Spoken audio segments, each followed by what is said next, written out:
បាទសូមជម្រាបសួរទៅដល់ពុកម៉ែបងប្អូនទាំងអស់គ្នាបាទថ្ងៃនេះគឺខ្ញុំនឹងធ្វើការបង្ហាញទៅដល់ពុកម៉ែបងប្អូនជាមួយទៅនឹងកម្មវិធីខ្មែរមួយទៀតហើយ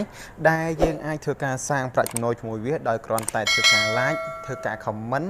ឬក៏ធ្វើការ share តែប៉ុណ្ណោះបាទចឹងកម្មវិធីខ្មែរយើងគឺសម្បូរទៅដោយឥឡូវនេះគឺយើងខ្មែរយើងគឺសម្បូរទៅដោយកម្មវិធីរកលុយមែនទែនដោយសារតែវិស័យអនឡាញ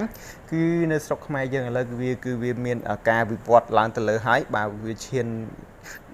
វាមានកម្ពស់ឈានឡើងទៅលើដូចទៅនឹងប្រទេសគេដទៃហើយបាទអូខេចឹងចំពោះបងប្អូនដែលចង់ធ្វើការរកលុយជាមួយទៅនឹងវិស័យអនឡាញចឹងបងប្អូនត្រូវតែព្យាយាមក្នុងអំណត់ក្នុងការលេងណាបងប្អូនអូខេបាទចឹងចំពោះកម្មវិធីដែល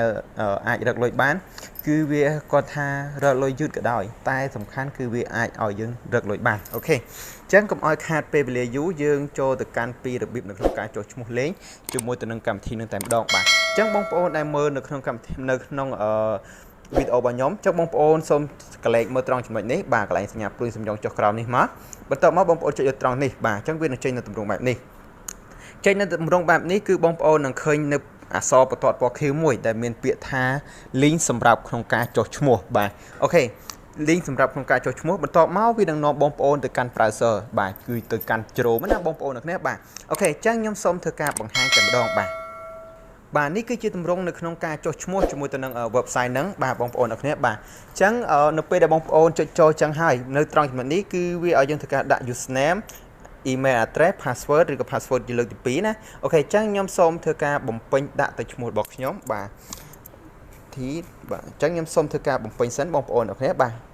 អូខេអញ្ចឹងបន្ទាប់ពីការបំពេញ email និងឈ្មោះរបស់យើងនិង password ហើយនិង page link រួចរាល់ហើយអញ្ចឹងយើងចុច tick នៅក្នុងប្រអប់នេះណាបងប្អូនអ្នកគ្នាបាទកន្លែងប្រអប់នេះគឺវាអត់មាន tick ចឹងទេអញ្ចឹងយើងចុចលើពាក្យថា tick នេះតែម្ដងបន្ទាប់មកយើងចុចលើពាក្យថា let's go បាទយើងចុចលើពាក្យថា let's go តែម្ដងបាទគឺដំណើរបាទអញ្ចឹងវានឹងដាក់មកថា welcome បាទអញ្ចឹងវាធ្វើការ tick មួយហើយអូខេអញ្ចឹងធ្វើការរងចាំបន្តិចទៀតបាទ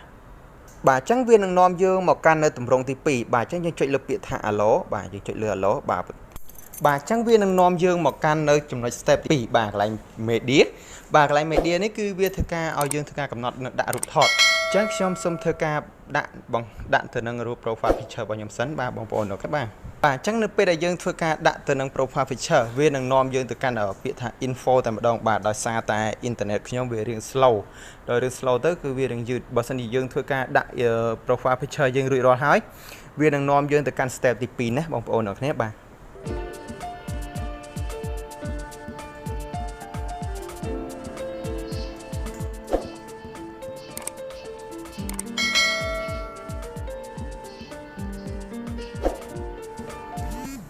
បាទអញ្ចឹងយើងចូលមកដល់កាន់ទម្រង់នៅទី2 step ទី2បាទកន្លែងនេះគឺឈ្មោះរបស់យើងបាទអញ្ចឹងឈ្មោះនាមរបស់យើងបាទនាមអីគេបាទខ្ញុំដាក់ទៅបំពេញនៅព័ត៌មានផ្ទាល់ខ្លួនរបស់យើងណាឈ្មោះរបស់ខ្ញុំគាត់ថាបាទអញ្ចឹងត្រង់ចំណុចនេះបាទគឺជាប្រទេសរបស់យើងណាបាទអញ្ចឹងយើងជ្រើសរើសនៅប្រទេសមកបាទយើងប្រទេសកម្ពុជាបាទយើងជ្រើសរើសនៅកម្ពុជាមកបាទជ្រើសនៅកម្ពុជាបាទនេះគឺជាថ្ងៃខែឆ្នាំកំណើតរបស់យើងដាក់មកបងប្អូនអ្នកបាទឥឡូវសូមធ្វើការដាក់ងាយហ្មងទៅបាទវាមិនក៏ឲ្យពិបាកដាក់2000ដាក់ឆ្នាំ2000បាទខែ4ថ្ងៃយើងជ្រើសរើសថ្ងៃទី11តែម្ដងបាទបន្ទាប់មកយើងមើលខាងក្រោមពាក្យថា save continue ណាបងប្អូនអ្នកបាទយើងចុចលើពាក្យថា save continue បន្ទាប់មកបងប្អូនធ្វើការរងចាំបន្តិចបាទវាកំពុងតែដំណើរការអូខេអញ្ចឹងត្រង់ចំណុចនេះបាទអញ្ចឹងជម្រាបសួរសម្រាប់អ្នកប្រើប្រាស់ admin ទាញយកកម្មវិធី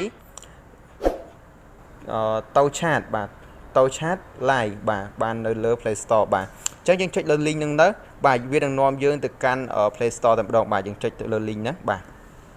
អញ្ចឹងវានឹងនាំយើងទៅកាន់ Play Store បាទបងប្អូនអ្នកគ្នាបាទអញ្ចឹងធ្វើការរងចាំបន្តិចសិនបាទអូខេអញ្ចឹងមកដល់ត្រង់ចំណុចនេះមកដល់កន្លែង Play លើពាក្យថា install តែម្ដងបាទអញ្ចឹងបងប្អូនត្រូវតែចាំត្រង់ចំណុច password ណាបងប្អូនអ្នកគ្នាបាទបងប្អូនត្រូវតែចាំត្រង់ចំណុច password ដើម្បីធ្វើការ log in ចូលណាមិនគឺជាជំហាននៅក្នុងការចុះឈ្មោះណាបងប្អូនអ្នកគ្នាបាទអញ្ចឹងយើងធ្វើការរងចាំឲ្យវាធ្វើការ install ពេញសិនពេលនេះគឺយើងបានធ្វើការ download ពេញហើយបងប្អូនអ្នកគ្នាបាទអូខេអញ្ចឹងយើងសូមធ្វើការ open តែម្ដងបាទដោយសារតែមានសំឡេងរំខានតិចហើយបងប្អូនអ្នកគ្នាបាទដោយសារតែមេឃពេលនេះគឺកំពុងតែភ្លៀងអ ចឹងបងប្អូនដឹងហើយគឺសប្តាហ៍ថ្ងៃនេះគេកំពុងតែភ្លៀងបាទភ្លៀងខ្លាំងមែនតើបាទអញ្ចឹងយើងចុចលើពាក្យថា open តែម្ដងបាទអញ្ចឹងវានឹងនាំយើងទៅកាន់នៅទម្រង់ app ហើយបងប្អូនអ្នកគ្នាបាទអញ្ចឹងយើងសូមធ្វើការរងចាំនៅក្នុងសម្រាប់ក្នុងការ log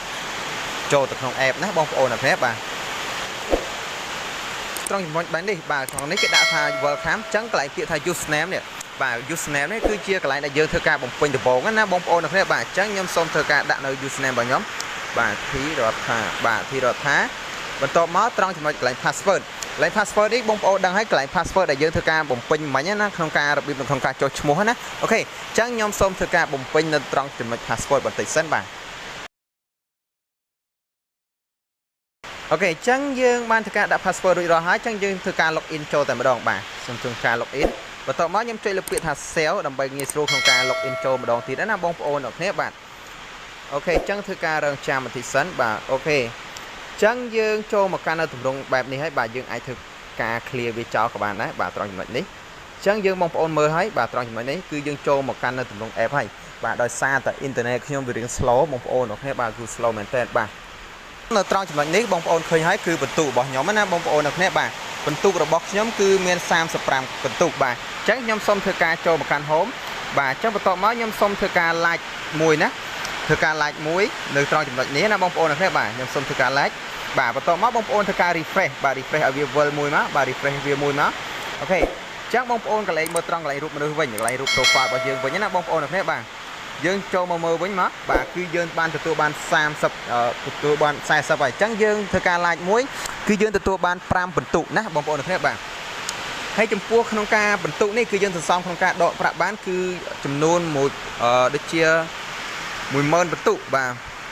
10000បន្ទុកគឺយើងអាចទទួលបាន$1ណាបងប្អូនអ្នកគ្នាបាទហើយ$1គឺយើងអាចធ្វើការដកបានតាមរយៈគណនី ABA បងប្អូនអ្នកគ្នាបាទយើងអាចធ្វើការដកលុយបានតាមរយៈគណនី ABA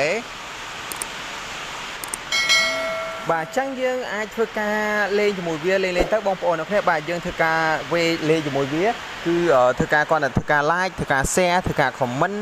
ក៏យើងទទួលបានលុយដែរបងប្អូនអ្នកគ្នាបាទយើងធ្វើការ like ទៅយើងមើលអស់វាប្រៀបដូចទៅនឹង Facebook ដែរគឺវាមានអ្នកលេងច្រើនមែនតើបាទបងប្អូនធ្វើការ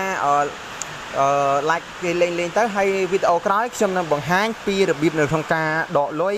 ឬក៏ការអាប់ដេតផ្សេងបាទអញ្ចឹងបងប្អូនកុំភ្លេចជួយចុច Subscribe នៅ Channel ខ្ញុំម្នាក់មួយទៅដើម្បីទទួលបាននៅវីដេអូថ្មីរាល់ការអាប់ដេតពាក់ព័ន្ធទៅនឹងកម្មវិធី Tovchat បាទអូខេអរគុណច្រើនសម្រាប់ការតាមដានទស្សនាវីដេអូរបស់ខ្ញុំតាំងពីដើមដល់ចប់ជួបគ្នានៅវីដេអូក្រោយណាបាយបាយសំណាងល្អទាំងអស់គ្នា